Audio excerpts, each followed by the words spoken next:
আমাদের হবিগঞ্জের মধ্যে অন্যতম একটি দর্শনীয় স্থান উচাইল মসজিদ।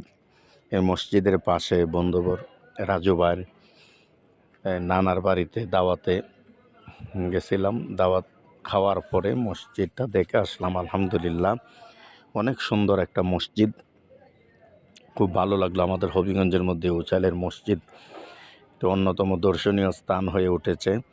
প্রত্যেক জুমাবারে এখানে যিনি জুমা পড়ান আমাদের হবিগঞ্জের রত্ন মিষ্টি হুজুর নামে খ্যাত মুফতি বদরুর রেজা সেলিম হুজুর, অনেক মানুষ আছে জুমাবার ছাড়া, অনেক মানুষ। এই যে কত সুন্দর অজুখানাটা দেখছেন নি, কত সুন্দর। এই উচাইলের মসজিদ যারা এখনো দেখেন নাই, দেখে আসবেন, খুব ভালো লাগে এই মসজিদটুকু। অজুখানাটা তারা খুব সুন্দর। মসজিদের ভিতরে ভাই কি যে শান্তি, এত ঠান্ডা মসজিদের ভিতরে, মানে অনেক পুরানো, তো শত শত বছর পুরানো এই মসজিদ। এই মসজিদটা অনেক বছর পুরানো মসজিদটা, যারা দেখেন নাই তারা বুঝতে পারবে না মসজিদের ভিতরে গেলে।